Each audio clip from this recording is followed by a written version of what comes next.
Leaders of nearly every state agency are looking for ways to trim their budgets after a directive from the state's top leaders. KVUE's Daniel Perot is here. And Daniel, these cuts equate to millions of dollars for each agency that has to go through the process of figuring out what dollars they need to cut from their budgets. That's right, tens of millions of dollars, Mark and Ashley. Last week, the governor, lieutenant governor, and the House Speaker directed agencies to cut their 2028-2029 budget requests by 3% ahead of the next legislative session. They say it's about being fiscally responsible, but many are wondering if a deficit could be on the horizon.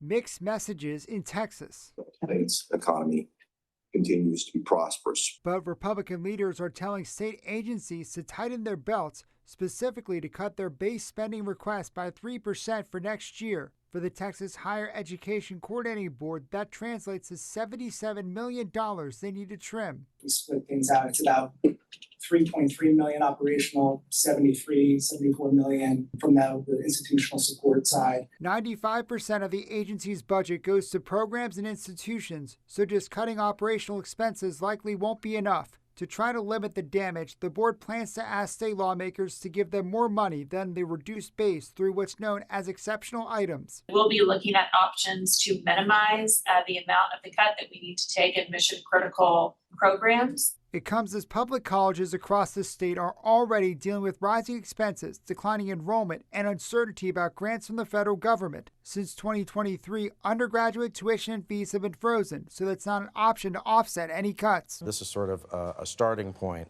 to basically signal to all of state government that things are getting tight around here. Scott Braddock, editor of Harvey Kronberg's Quorum Report, says the state might not have the budget surplus it's had the last few years. And for the first time since 2011, we could be looking at a budget deficit. When you look at the way people have either been spending or not in a tighter economy, that means less money's going into the government's coffers in this state, and they may have to make some serious cuts. Public education and the state's new school choice program are exempted from the 3% cuts. Back in 2011, state lawmakers slashed more than $5 billion from public education. Nobody's talking about anything that drastic just yet. Republican leaders say the cuts are needed to keep Texas fiscally conservative and fund priorities like property tax cuts. One out of every $7 in the last 2 years, $338 billion budget went to property tax cuts. And state leaders want to expand those cuts again in January. So whether that's sustainable, that's going to be a big question. But of course, the governor wants to do more of this, and he's expecting budget surpluses.